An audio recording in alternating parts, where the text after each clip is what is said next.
Thank you so much. Thank you. Thank you. It's such an honor to be here. The microphone works. I hear my own voice.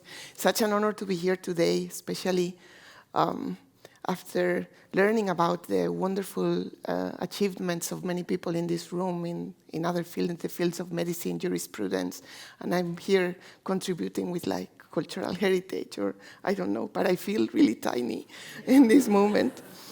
So I'm going to talk about ancient magic, but not the ancient magic that has this aura of mystery. So to your disappointment, perhaps I will approach it in a very practical way, in a very objective way. I'm going to talk about how ancient magic was compiled and transmitted, and the methods we can apply to the texts that we have preserved on papyrus. So let me start by giving you the coordinates. We are in Egypt, and our corpus was produced in a period ranging from the 2nd century BCE to the 6th century CE, which is an artificial cutting. There were books, magical books before and after, but this is culturally, it makes sense culturally. The general study of these documents includes, of course, since a century ago, a textual and linguistic study, which is what traditionally has been done with these artifacts, the extraction of the text from their material vehicle, from the book. So an approach to materiality, an approach to these books as artifacts, gives new perspectives into the study of the circulation of magical books and the transmission of knowledge through the work of the scribes, through the production of these books. So our questions are how were these books produced? Who produced them and why? What was the specific training that these scribes had? Were they only producing magical books, or were they also copying, for example, Bibles? And who were their users and readers? So for ancient magic, we have, where is the clicker? Here, sorry. So for ancient magic, we have an incredibly large and well-preserved corpus of papyri to provide us information about the scribal experience and the materiality of ancient compilations of magical recipes and magical knowledge. I propose to use these papyri to develop an approach to the transmission of ancient technical knowledge, which may teach us something about magical texts, but also about the transmission of knowledge in other technical fields like medicine, for example, pharmacology, or even liturgy, or even cuisine, if we do not have many cookbooks on the papyri. But let me start with an overview of what is a magical formulary and how many of those do we have. So from antiquity to the present, many cultures have collected and arranged magical knowledge, recipes, rituals, and prayers in formularies and handbooks of magic. These books and recipes systematize traditions of knowledge developed to deal with everyday human concerns, including those related to love, wealth, health, and then there's also this overlap with medicine and many other spheres of life. Preserved thanks to the arid and hot climate of the Egyptian desert. I showed you an image just quickly about how much desert we have in Egypt. I can go back.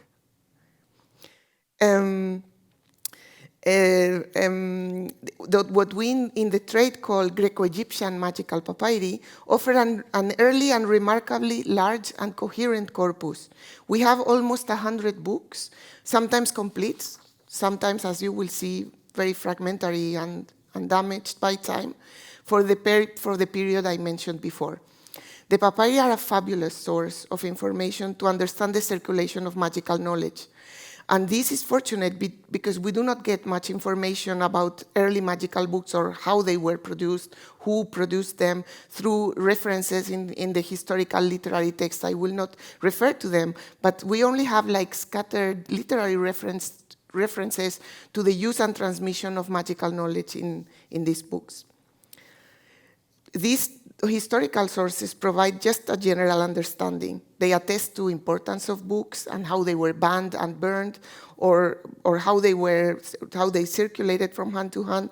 But so this is kind of not enough. Fortunately, we have a much more generous testimony in the Greco-Egyptian magical papyri themselves. We have the large corpus of magical texts, not only formularies. I'm going to talk about magical texts, which include manuscripts written on papyrus, parchment, paper, ostraca, wood, and other materials, and they are generally subdivided into main groups. The formularies, the handbooks with instructions, and the artifacts that contain texts that are applied magic. So if you have like an instructions to how to make an amulet, the amulet itself is the artifact that is derived from these instructions. Formularies are collections of instructions for rituals, recipes for ointments. They have hymns, they have formulas for declamation during the magical ritual. And one of the unmistakable signs of formularies is that they do not carry personal names of the practitioners or the victims of these rituals. So they have a very specific kind of sign, which is equivalent to fill in the name here, or so-and-so. So it's like the dotted line where you put the name. So, and it has a special kind of sign that appears in these instructions. Artifacts, on the other hand, are ritual objects produced specifically during a ritual for a user or a practitioner, and they carry the names often. So bring so-and-so to me because I love her. So, and you find the names. And I have a few examples here for you. So the first, the one you see up there on your left is an amulet against fever. So as the letters disappear from this triangle, fever should disappear. And then you have like the cases that normally people carry their amulets in. We have the gems. You might have seen there's gems in many museums. Gems normally they are protective. And then the most scary of all, the curses. Here you see curses that are written normally on lead, and they carry very threatening curses against people. And you see this one pierced by a nail, and they were often deposited in tombs where the power of the spirit that is in that tomb will help with them. So, well, applied texts tend to be short and formulaic because they contain just the strict formula. Magical books include the whole ritual because they include the instructions, they include the words that have to be uttered. So they do not appear in the object. They contain details of the ritual, the ingredients used in ointments and potions. So their primary aim, of these handbooks was to compile and transmit magical wisdom in the form of recipes and formularies from different sources. Moreover, magical formularies on papyrus present the best laboratory to explore the compilation of knowledge. Due to the excellent preservation of these books, which is unmatched, I can say, for any other field that is preserved on papyrus. I mean, it's the corpus of magical formularies is especially well preserved, perhaps because they were hidden away, because they were banned. How the scribes of these handbooks carried out these compilations is not clear, but the best way to approach this practice is to examine the corpus itself and identify the materiality, the marks they left, and the ways they wrote, their scribal habits, which will tell us about both their training and the sources that they are using. So for the past 7 years, and we still have a few to run, Christopher Faraone at the University of Chicago and I have been running the project Transmission of Magical Knowledge with the aim of re-editing, translating and studying the materiality of magical handbooks from Roman Egypt, preserved on our corpus is exactly 88 formularies. As a result of the meticulous examination of the papyri and their texts, the project opened new windows into materiality, scribality, and compilation of magical knowledge through the observation of material and paratextual uses that I will briefly describe in a minute. So so these are the first 2 volumes that came out last year. One is the first volume of the texts and commentaries, and the other one is a collection of essays about book production in the field of magical papyri. So previous editions produced, like the earliest corpus that we have, they were at the beginning of the 20th century, and here you have an example, the Papyri Graecae Magicae. They were too keen on extracting the text and did not pay much attention or enough attention to material aspects that are so fascinating to us now. They didn't even pay attention also to the fact that many of these handbooks were bilingual. They were Greco-Egyptian, and they just extracted the Greek text and just... So there are like 3 main questions in my research. Were magical handbooks in any way different, or were they part of the general book production trends contemporary to them? So were they like regular books circulating, or were they in any way special books of magic? Like we would expect that a book of magic would be different. The second question is, does the study of materiality affect the understanding of the text that it contains? And the third question is, can we reconstruct the process of compilation through the analysis of the papyri? The answer is yes for the 3 of them, but I will describe briefly what I want to answer to each of these questions. For the first questions, these books, the books that our corpus, the corpus of Greco-Egyptian magical papyri, were produced precisely in a transitional period in the history of book production, that of the transition from roll to codex, a major technological change that developed in the Roman period and that was gradually completed by the 4th century. For the magical papyri, we have all sorts of formats, and to understand them in the context of contemporary book production, the key is to date them. So I will show you a few images, and I will explain what I mean by dating them. So we have long rolls, like you see there, PGM7, and shorter rolls, and I will talk a bit more about the guy there in the lower one. And we have codices. These are the three main magical codices. This is like 1 page as a sample, but they contain several pages. They are complete. We have also sheets, like if you imagine like the cards for cooking recipes that circulating in cards. So we also have a number of sheets that contain 1 or 2 prescriptions, and we have rotuli, which is like vertical rolls. And I will explain how these fit into the chronology of these books. So the way that the best way to date them is to analyze the handwriting. And here I take the opportunity to give you samples of the 3 languages that are preserved. So to the left, we have Demotic, which is Egyptian. In the middle, you have Greek. And here you have Old Coptic, which is Egyptian, but at a later moment when it was written with an alphabet. So what one needs to do is analyze the handwriting, and this gives us an indicator of the date in which it was produced. So previous studies of these rolls had dated them, so the traditional dates given 100 years ago was kept without being checked.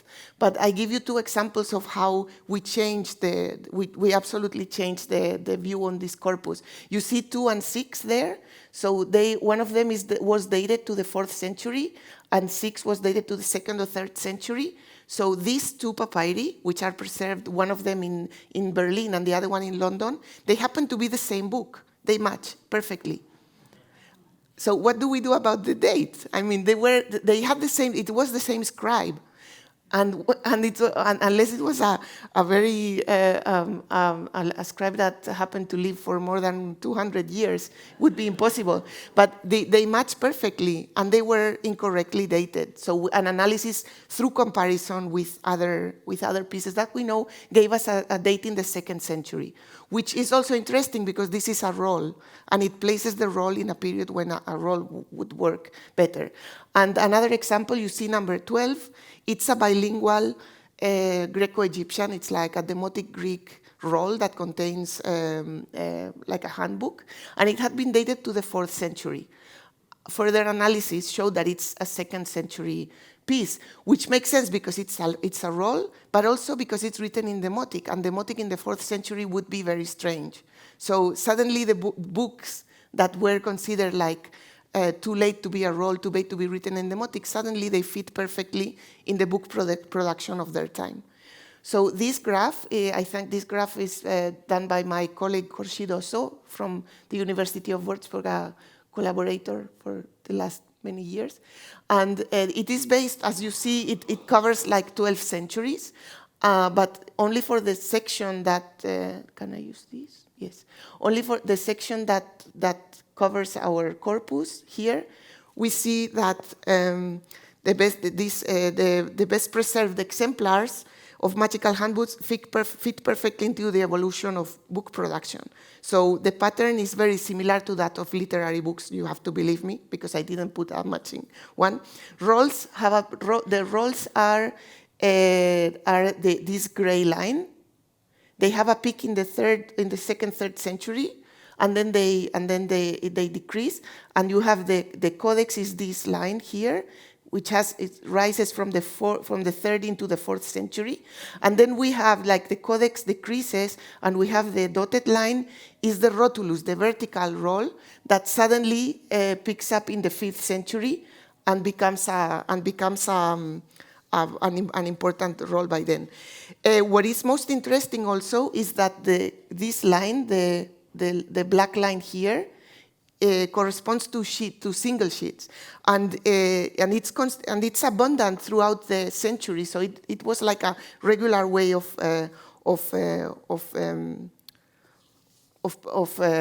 circulating magic, of circulating magical knowledge.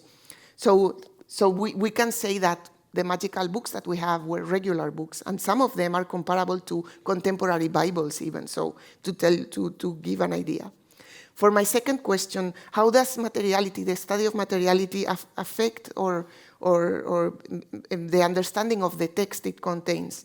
So let me give you one example of this kind of work that we have been doing, and that clearly shows like how our perception of the magical text changes. PGM3, I know it's the papyrologists show papyri in their PowerPoints, and they look terrible, but we find them beautiful.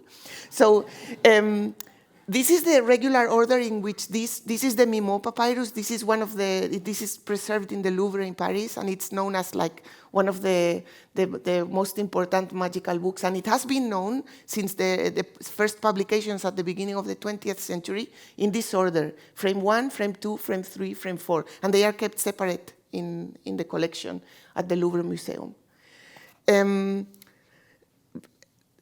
After careful examination, basically examination of the materiality of the fibers of the papyrus, the color and the handwriting, and also the text included, we noticed that the order actually was this: frame 4, frame 2, frame 3, and frame 1. So not even like the second part was in correct order. So how does this change? So now we have, how does this change? Okay, we now can reconstruct like the fibers, so the materiality of the roll is there, but also the order of the text, the order of this handbook suddenly changes completely. And now we have a roll that started with the cat mummy recipe, which and was like the beginning of it. And there was a supposed previous text. Now instead is the end of the roll, and we have a number of hexametrical hymns that precede it that can mean something in the way like the scribe preferred to put these texts, like hymnical and hexametrical texts, before actual recipes of how to kill a cat. And also we have a better idea of how the scribes used this roll. So if you see here, there is like, well, in blue, M1 means first hand, so the first scribe. And this is a second scribe that came in and used the empty spaces. So if you look at the verso, you see that the first scribe continued at the left of the verso, of the other side of the papyrus, and the second scribe also used the empty space. So we also understand better the use of this role and how the scribe used it. Finally, in connection to this choice of order in the texts, the third question is about like how the choices, am I already? Yes. How they were produced and how we could imagine the circulation and compilation of texts. So one could imagine in this graph the dynamics of excerption and collation that we logically assume were going on in the process of compilation. And we can attempt to empirically confirm through the examination of scribal practice. So magical texts are the product of textual transmission, and there's many things tiny things that were copied from one manuscript to the other. So the methodology of observation of these scribal details is based on the assumption that scribes took over, when they copied, took over specific details from the manuscripts they were copying. And when we find variation going on inside the same handbook, we can imagine that these respond to different sources, so that the scribe was using different sources and putting it together. So let me give you a quick example, because I have to go quickly. So, well, let me just say, so we start looking at the subdivision of the text by using the textual content and looking at lectional signs that divide the text. So the scribe will mark with little lines, paragraph or blank spaces, and then, or titles like this one. But then we look at specific scribal details, and I'll give you only one example of a scribal detail that is used as an indicator of different sources. And it's how voces magicae, the magical words, are represented. So they can be represented in different ways, separated or in one string with a line on top, or featuring word division or in abbreviation. And using, so I have a few examples of how this would appear. So with a line on top or in abbreviation, you see a blath, which stands for a longer word. And I applied this method to this papyrus. I will go through. So this papyrus has two sections, and one of them contains an erotic binding procedure, and the other one contains ritual instructions for obtaining a vision of the god Bes. So who is this? Appears here. This guy appears here. So after analyzing the different parts, I came to this, to like subdividing it based on scribal. So it's not only that there's two recipes, but I also observed that using the scribal signs, there was a section here that was separated. And probably this came from a different one. To go quickly, when I apply the study of voces magicae to this, I observed that the voces magicae with a supralinear stroke appear only in that second section that I marked there. So that indicates that it was like an extra source for the scribe. So after a summary, I observed that 1.1 and 2 probably come from the same source, and 1.2 is probably taken from a different source. And you see the final, and I finish now. Do you see the finals, the square, the purple square? So I applied an analysis of the linguistic traits of like corruption, textual corruption. And I found out that this section, the section here, is written in much better Greek than the rest of the recipe. And it contains a hymn. So can we perhaps like extract the conclusion from this that the scribe had a better copy of hymns, and the instructions are written in worse Greek, like with mistakes and corruptions. And when he was copying this, we can perhaps imagine that the scribes had like books that contain psalms, that psalms were very often used in amulets or hymns. And so I know that this is oversimplifying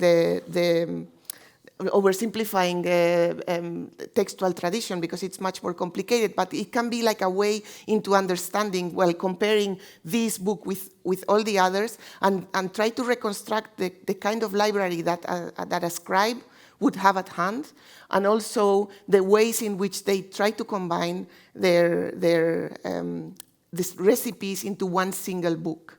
And I'm sorry that I went over time, but thank you.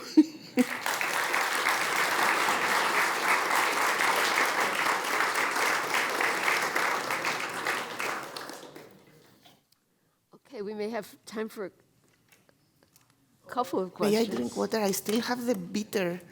I am, Daniel, I'm your second, I'm your 2%. Okay. See a question in the back there.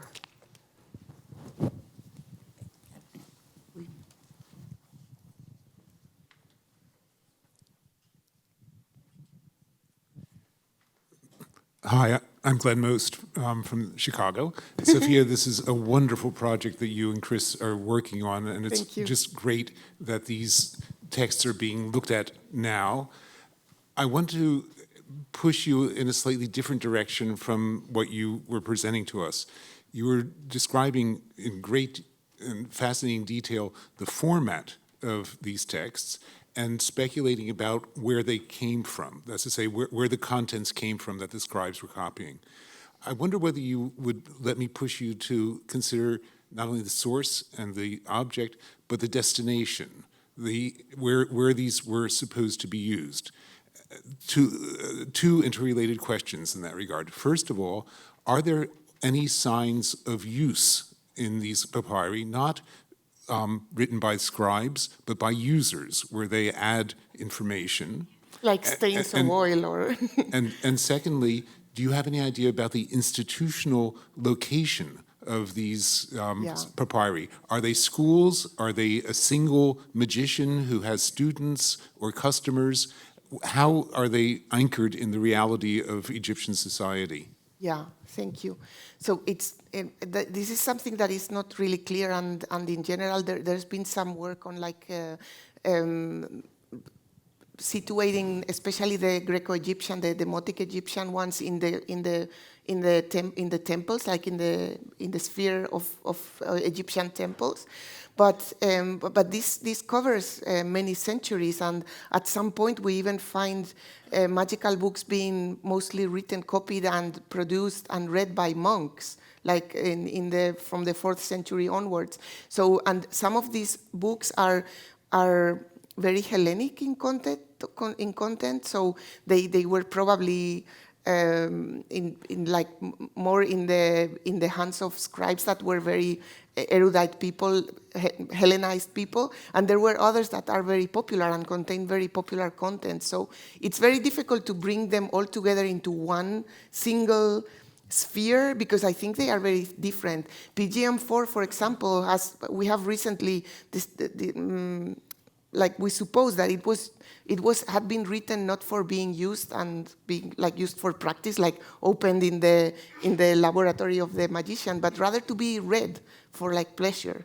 And PGM7, for example, one of the ones I showed, has a lot of tricks to be done in symposia. So is this really practice, or when what you have there is how to drink a lot without become drunk, or how to have the faces of everyone in the symposium look like donkeys? So the tenor of the contents are so different that it's very difficult to try to bring them all together into one single realm. And on the other hand, the fact that it's possible that they were found all together, it's also perhaps because they were put together to be saved from being burned. So anything that was suspicious of being magic, even if it's only the tricks for how to drink without becoming drunk, so they would be put away together with books that had more substantial ways of cursing your neighbor, and that would be rather worse. But I think that what the material study helps is in understanding a bit of these too, not only the contents, because also the way they were used and the way can help. But thank you. Other questions? I see one over there.